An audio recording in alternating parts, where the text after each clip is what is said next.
सत्य को खोजने वाले आप सभी साधकों को हमारा प्रणाम।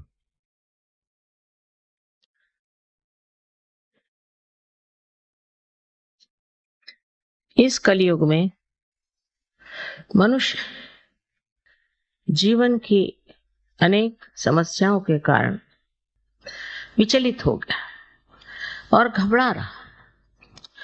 कलयुग में जितने सत्य को खोजने वाले हैं उतने पहले कभी नहीं, और यही समय है जब कि आपको सत्य मिलने वाला है।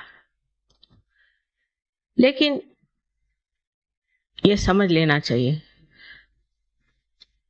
कि हम कौन से सत्य को खोज रहे हैं, क्या खोज रहे हैं। नहीं तो किसी भी चीज के पीछे हम लग करके ये सोचने लग जाते हैं कि यही सत्य है। इसका कारण यह है कि हमें अभी तक केवल सत्य, एब्सोल्यूट ट्रूथ मालूम है। कोई सोचता है कि ये अच्छा है, कोई सोचता है वो अच्छा है, कोई सोचता है कि जीवन और ही तरह से बिताना चाहिए। तो विक्षुब्ध सारी मन की भावना और भ्रांति में इंसान घूम रहा। इस संभ्रांत स्थिति में उसको समझ में नहीं आता है कि आखिर क्या कारण है जो मेरे अंदर शांति नहीं। मैं शांति को किस तरह से अपने अंदर प्रस्थापित करूं। मैं ही अपने साथ लड़ रहा हूं, झगड़ रहा हूं, कुछ समझ में नहीं आता। यही कलयुग की विशेषता है और इसी कारण इस कलयुग में ही मनुष्य खोजेगा। पहले इस तरह की संभ्रांत स्थिति नहीं थी। मनुष्य अपने मानवता से ही प्रसन्न था। अब आप इस मानव स्थिति में आ गए। इस स्थिति में अगर आपको केवल सत्य मालूम होता तो कोई झगड़ा ही नहीं होता। हर एक इंसान एक ही बात सोचता और कुछ भी समझाने से, बतलाने से मनुष्य सिर्फ मानसिक हो जाता है, मेंटल हो जाता है। पढ़ पढ़ के भी मानसिक हो जाता है और उसमें कोई शांति नहीं थी, उसमें कोई आराम नहीं था, उसमें कोई चैन नहीं आता। तो सत्य क्या है ये समझ लेना चाहिए। अब बात यह है कि मैं जो कुछ भी आपके सामने बात कहूं इसे आप एकदम से मान्य मत करें, क्योंकि अंधश्रद्धा से हम लोग पहले ही पीड़ित हैं। स्पेशली बंगाल में तो मैं सोचती हूँ यहाँ पर इस कदर तांत्रिक ये वो सब ने जकड़ डाला।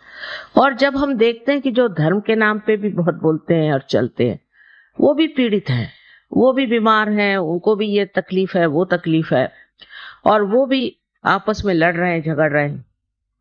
इसका मतलब उन्होंने अभी तक सत्य को प्राप्त नहीं किया, सिर्फ उसके बड़े बड़े इश्तिहार लगा के रखे। तब मनुष्य घबरा के पूछता है कि सत्य है क्या। सत्य और प्रेम ये दोनों एक चीज है। आश्चर्य की बात है, इसका मिलाप लोग समझ नहीं पाते। समझ लीजिए आप किसी को नितांत प्रेम करते हैं तो आप उसके बारे में हर एक छोटी छोटी बातें जान लेते, पर यह परमात्मा का प्रेम है, ये दैवी प्रेम है।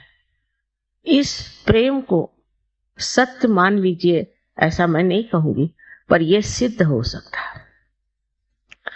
उसके लिए आपको इस मानव चेतना से, ह्यूमन अवेयरनेस से ऊपर उठना होगा। तभी आप समझ पाएंगे कि सत्य और प्रेम एक ही चीज है। और ये दोनों ही चीज, दोनों ही बातें, दोनों ही गुण ऐसे मनुष्य में होते हैं जिसने आत्म साक्षात्कार को प्राप्त कर लिया। और जिसने अभी तक आत्म साक्षात्कार को प्राप्त नहीं किया और जो सिर्फ ऊपरी ऊपरी तरह से बातें करता है और काफी लेक्चर देगा या काफी कर्मकांड कराएगा, उससे आज तक किसी का फायदा हुआ नहीं और न होगा। इसके लिए जरूरी है कि हम समझ लें सत्य क्या है। हम ये शरीर, बुद्धि, मन, अहंकार आदि उपाधियां नहीं, हम शुद्ध आत्मा है, ये सत्य। क्योंकि हम कहते हैं ये हमारा शरीर, ये हमारा मन, ये हमारी बुद्धि, हमारी हमारी हमारी, मेरी मेरी मेरी, ये मैं है कौन, इसे जानना है। और ये मैं ही शुद्ध आत्मा है जो आपके हृदय में विराजता है। वही शुद्ध आत्मा, उसको प्राप्त करना, उसका प्रकाश अपने चित्त में लाना ही एक तरह से आत्मा का दर्शन है।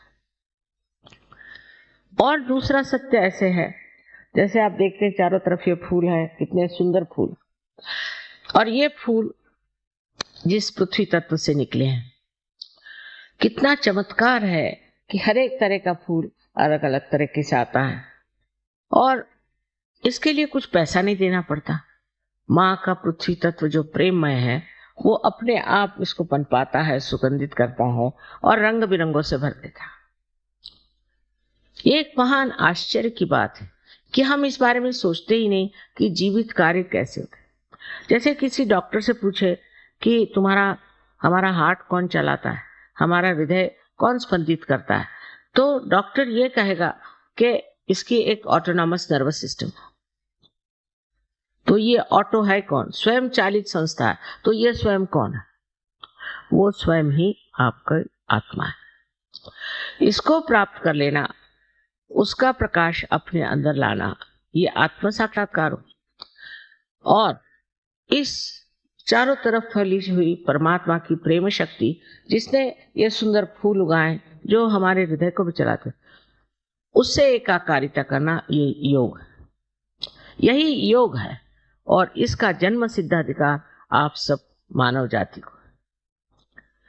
लेकिन इसको प्राप्त करने के लिए अगर कोई मूढ़ हो तो वो नहीं प्राप्त कर सकता, कोई बेवकूफ हो वो नहीं, कोई उद्दाम मगरूर हो वो नहीं प्राप्त कर सकता।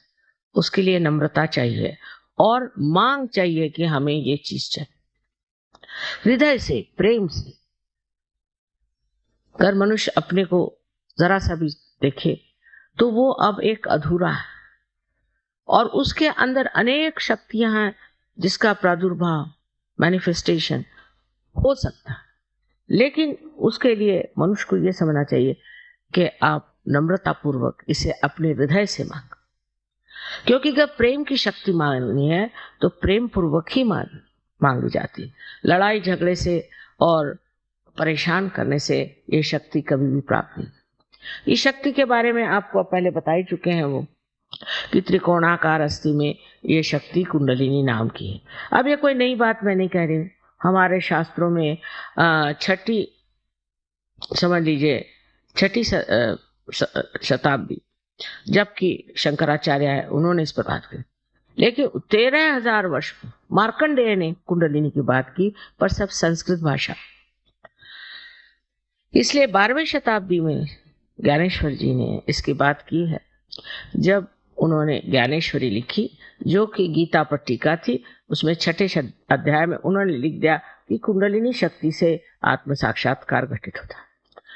तो उस वक्त के जो धर्म मार्तंड थे उन्होंने कहा नहीं, ये निषिद्ध है, छठा जो अध्याय है निषिद्ध है, किसी ने पढ़ा नहीं लिखा नहीं। इस तरह से जो हमारे अंदर निहित छिपी हुई जो शक्ति है जो कि हमें उस स्थिति में पहुंचा सकती है, वो पूर्णतः एक अंधकार में, एक जिसको कहना चाहिए कि अज्ञान में, इग्नोरेंस में छिप गई।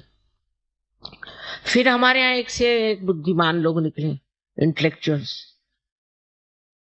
जिसके लिए कबीर ने कहा है पढ़ी पढ़ी पंडित मूर्ख भय। पहले मैं सोचती थी कि पढ़ पढ़ के पंडित मूर्ख कैसे हो जाएंगे, ऐसे कैसे हो सकता, लेकिन मुझे बहुत मिले ऐसे। उनसे बात करने से पहले वही बोले जाते थे और क्या बोलते थे भगवान जाने, ये किताब में लिखा, वो किताब में लिखा। मैंने कहा आपकी किताब में क्या लिखा है वो बताइए। तो हम अपने से अनभिज्ञ अपने से अपरिचित दूसरों ही की बातें अपने खोपड़ी में भर लेते हैं। ये तो इंटेलेक्चुअल साइड हो गई। और दूसरी हो गई भक्ति की साइड, तो उसमें भी एक तरह का नशा, एक तरह का नशा, चेतना नहीं। दोनों चीज में एक तरह से वास्तविकता से दूर, असलियत से परे, रियलिटी से बिल्कुल दूर हम खड़े हुए। अब आपको एक उदाहरण देंगे। आपके यहाँ हरे रामा हरे कृष्णा का बड़ा जोर चल रहा, लेकिन शिकागो में मैं गई थी तो वहां शिकागो में उनके अब जो गुरु हैं वो आए, तो वो बिल्कुल पतली धोती पहन के और ऊपर एक बनियान पहन के आए। और इतनी ठंड थी कि मैं तो शॉल में भी ठिठुर रही थी और वो भी ठिठुर रहे थे। तो मुझे मिलने आए, मैंने कहा ये आप क्या पहन रहे हो, ये ऐसी पतली धोती क्यों पहने हो भाई, इतनी ठंड है, मैं तो माँ हूं ना। तो दुख लगा कि ये बेचारा धोती क्यों पहने। सो कहने लगे कि भाई बात यह है कि मेरे गुरु ने कहा कि आपको धोती पहने चाहिए तभी आपका मोक्ष होगा। मैंने कहा अच्छा। हमारे भारतवर्ष में 80% लोग धोती पहनते, बंगाल में तो और भी ज्यादा। और इन सबका अगर मोक्ष होने वाला है तो तुमको स्थान कहाँ मिलेगा। फिर उसने बाल सब मुंडाए हुए थे बेचारे ने और एक चोटी रखी हुई थी। सो मैंने कहा ये बाल क्यों मुंडा लिए। कल गुरु ने कहा जब तक बाल नहीं मुंडाओगे तब तक तुम्हारा मोक्ष नहीं हो सकता। उस पर कबीर ने एक बड़ा सुंदर कहा है कि अगर बाल मुंडाने से आप स्वर्ग में जा सकते हैं तो जिस मेंढे के हर साल 2 बार बाल मुंडाए जाते वो आपसे पहले पहुंच जाएगा। और वो इसको मानते हैं बड़े श्रद्धापूर्ण रीति से, और मुझसे नाराज हो गए कि आपके मैं भी गुरु के विरोध में बोल रहे हो। नहीं, मैंने कहा मैं तो माँ हूं ना, तो इसलिए पूछ रही हूं कि भाई ये अपनी दुर्दशा क्यों बनाए।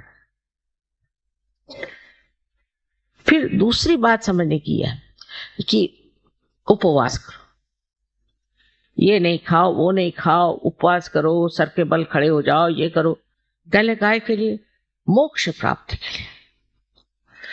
घर परमात्मा आपके पिता स्वरूप प्रेम स्वरूप है, तो कौन पिता चाहेगा कि अपना बच्चा सर मुंडा के पतली सी धोती पहन करके सर के बल खड़ा हो जाए अपने पिता से मिलने के लिए। बताइए कितनी अजीब सी बात है। कोई पिता चाहेगा कि अपना बच्चा भूखा मरे। और माँ को तो कर सजा देना तो खाना बच्चे बंद कर देते, हम खाना नहीं खाएंगे, हो गया माँ खत्म। कुछ भी गुस्सा आएगा उनका खत्म हो जाता। आप तो माँ को बहुत अच्छे से जानते। तो कौन ऐसा विचित्र तरह का आलंबन है जिससे आप इस मोक्ष को प्राप्त हो सकते हैं। आप जब मनुष्य हुए तो आपने कितना पैसा खर्च किया।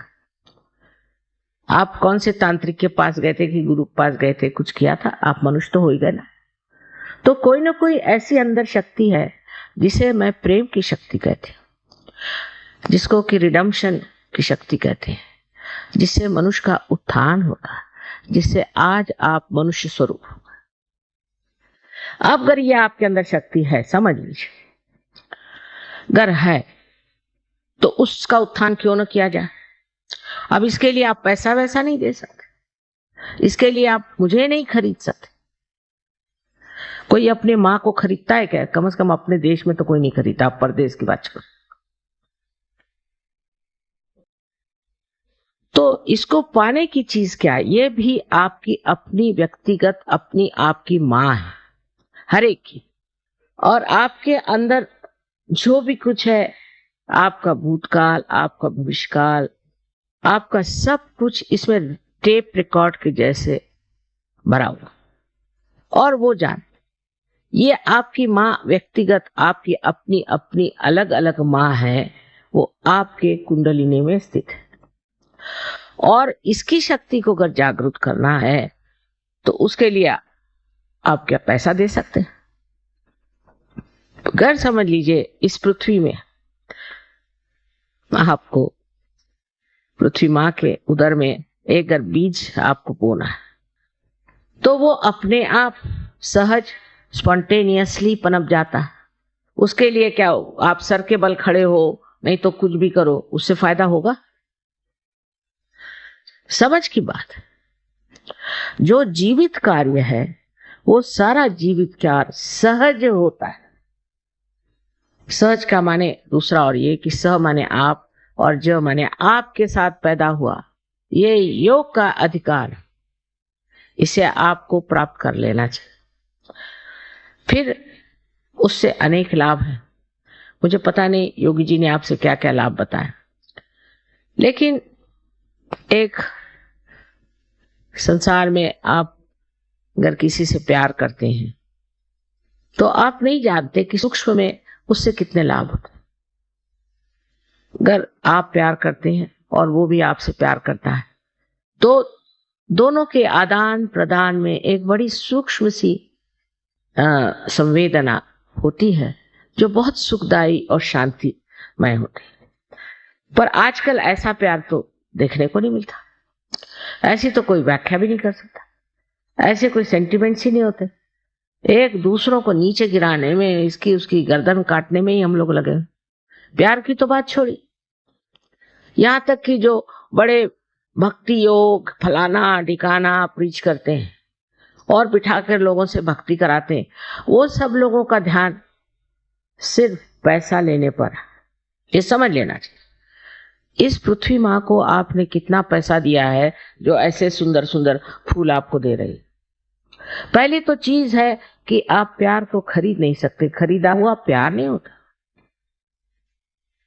और प्यार की महिमा आप तभी जान सकते हैं जब आप इस महान चैतन्य के प्यार में डूब जाए। आपकी बारीक बारीक चीज भी वो देखता है और संभालता है।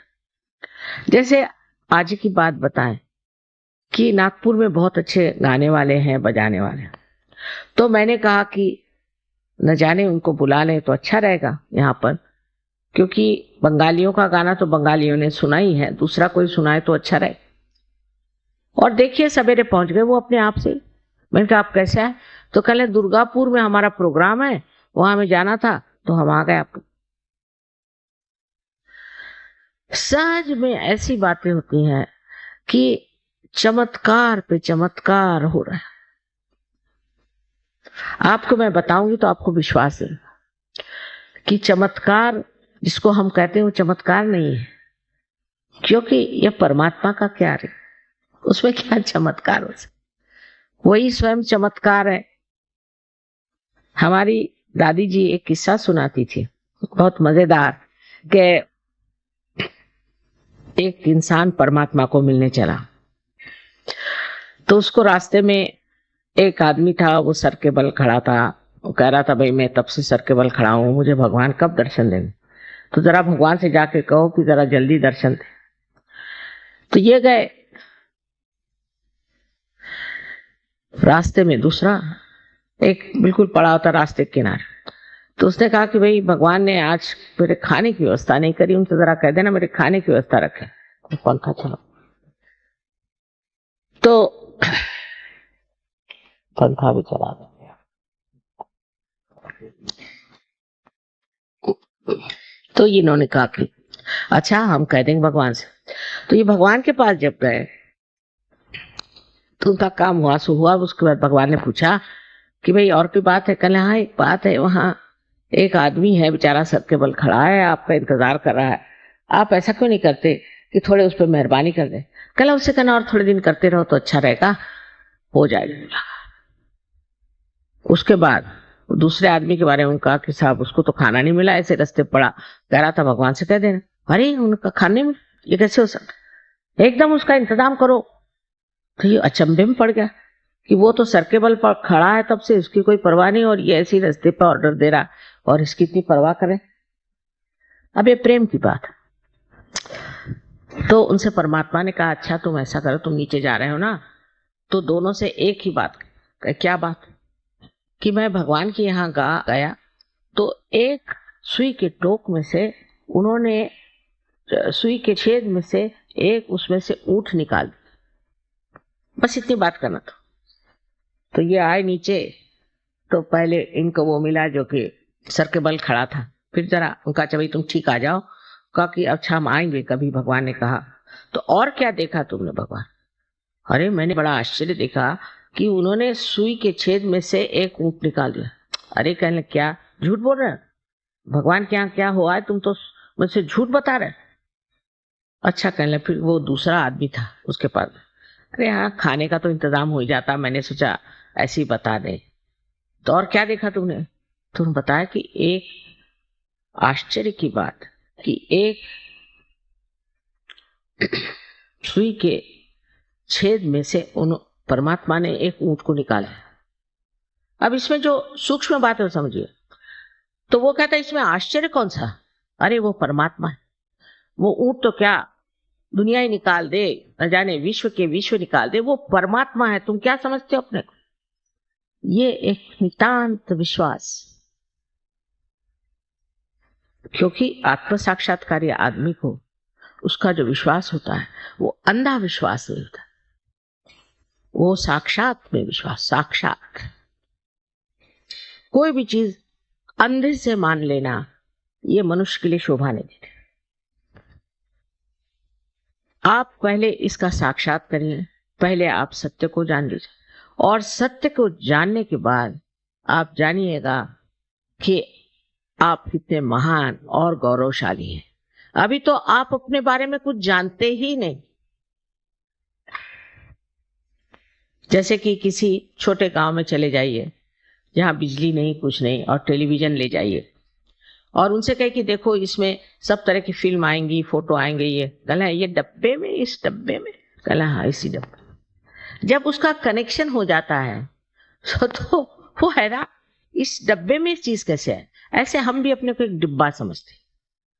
और खासकर बंगाल में मैंने देखा है कि इंसान बहुत निराश रहता है हमेशा, और रोने के गाने गाते रहता है, रोने में रहता है। अब दिन बदल गए, ये समझना चाहिए कि नया समय आ गया।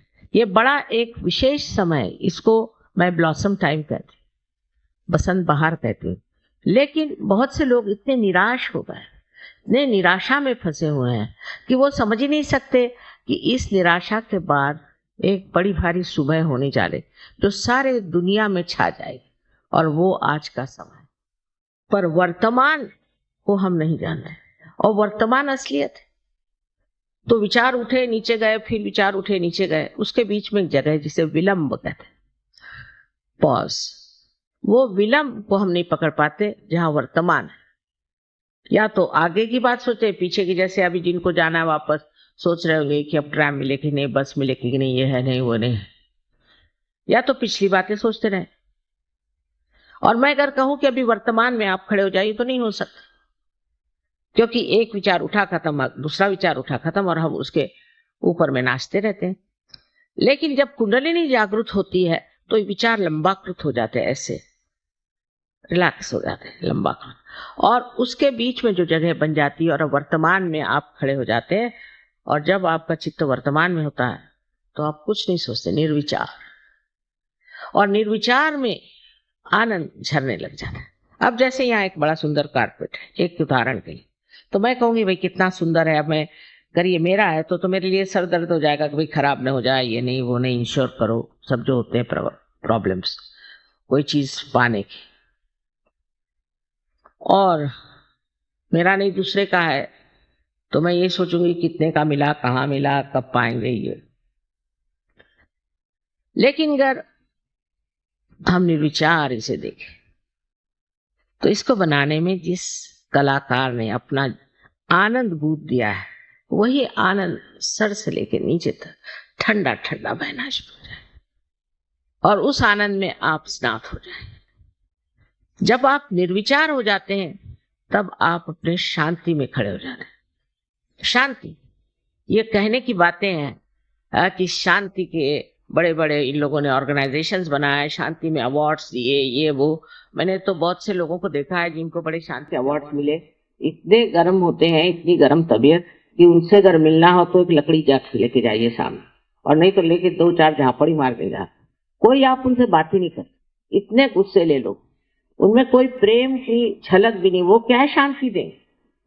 और उनको इंटरनेशनल अवार्ड्स मिले, पता नहीं किस तरफ से देख के दिए उनको इंटरनेशनल। इस प्रकार हम लोग बिल्कुल भुलावे में रहते हैं, क्योंकि हमारे अंदर की जब शांति प्रस्थापित होती है तब हम समझते हैं कि शांत चित्त क्या है।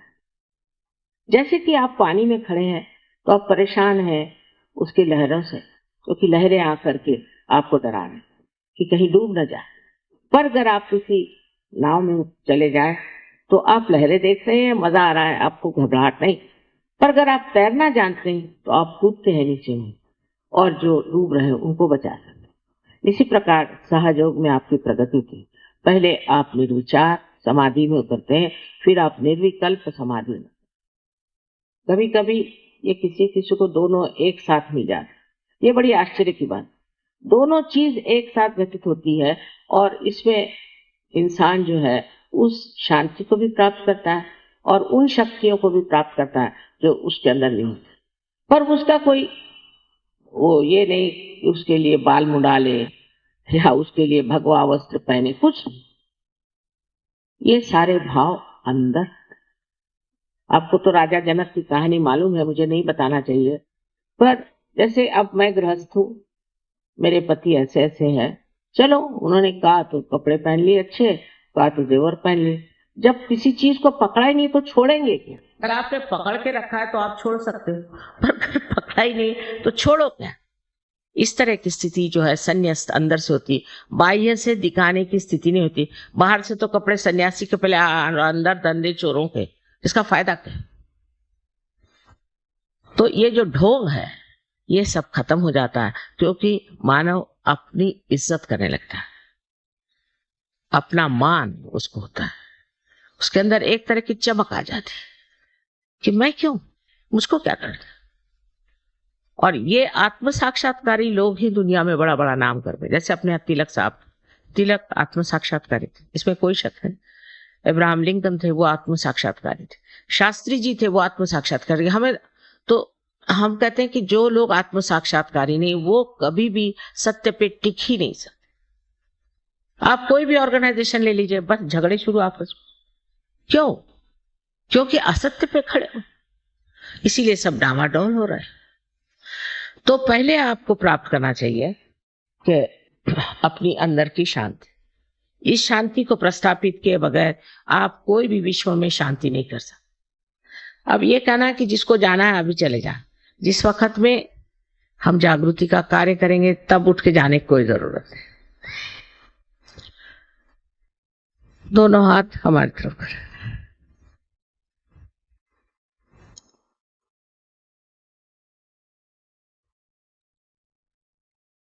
अब पहले तो आपको चाहिए कि अब आप अपने को बिल्कुल तरह से क्षमा करते हैं। इस वक्त अपनी गलतियां और पाप पुण्य जोड़ने की जरूरत है।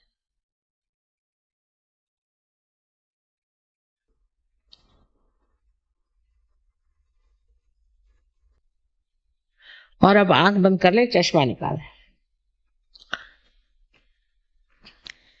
इनके पैर में जूते होंगे, तो जूते निकाल देंगे जो बैठे हैं ऊपर में लोग। अब लेफ्ट हैंड मेरी ओर करें इस तरह से, और राइट हैंड सर झुका लें, और सर के ऊपर में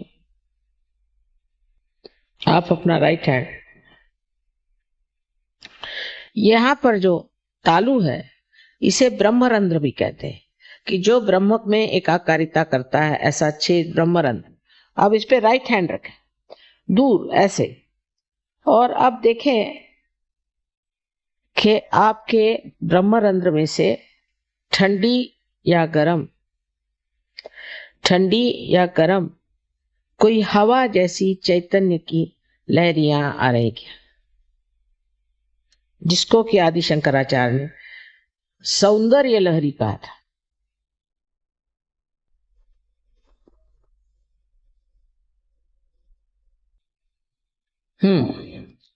नीचे सर झुका है, नीचे सर झुका। अब मेरे और राइट हैंड कर, और फिर से अपना सर झुका है, और लेफ्ट हैंड से अब देखें, सर पे हाथ नहीं रखें, सर से दूर, सर झुका, लेकिन शंका नहीं करने की। आप ही के सर से ठंडक आ रही, शंका नहीं करनी। सर झुकाए। अब अगर गर्म आ रहा है, इसका मतलब यह है कि आपने अपने को या दूसरों को क्षमा नहीं की, तो वो अभी आप क्षमा करिए। और इस वक्त ये मांगना है कि हमें माँ आत्म साक्षात्कार दीजिए। आप मांगिए मन में कि माँ हमें कृपया आत्म साक्षात्कार दीजिए। मैं जबरदस्ती नहीं कर सकती, मैं आपकी जो स्वतंत्रता है उसको नहीं छू सकती, क्योंकि अगर स्व का तंत्र बताना है तो उसके लिए जरूरी है कि आपकी इच्छा से सब होगा। तो अब फिर से राइट हैंड से आप देखिए और कहिए कि माँ मुझे मेरा आत्म साक्षात्कार दीजिए। राइट हैंड से। अब दोनों हाथ आकाश की ओर करें और सर ऊपर की तरफ। और यहां एक प्रश्न पूछे अपने मन में विश्वास के साथ, माँ क्या ये परम चैतन्य की लहरें हैं? प्रश्न करें 3 बार अंदर अपने हृदय में पूछे, माँ क्या ये परम चैतन्य की लहरें हैं? सर पीछे कर। आत्मविश्वास के साथ पूछे, शंका नहीं करनी। हाँ, अब हाथ नीचे करें। अब दोनों हाथ मेरी ओर करें इस तरह से, चश्मा पहन लें और मेरी ओर देखें और विचार नहीं करें। विचार नहीं करें, आपके विचार ठहर गए। निर्विचार।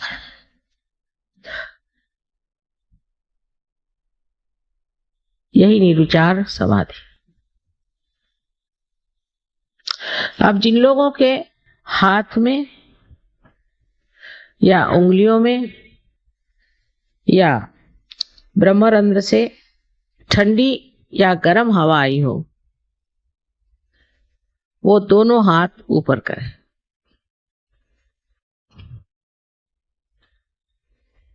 वाह वाह, जरा देखिए आप लोग, क्षण भर में तो सब पार हो गए। क्षण भर में सब पार हो गए, सबने प्राप्त कर लिया। आप इसको आगे बढ़ाना है। आप सारे आत्म साक्षात्कारी लोगों को हमारा वंदन।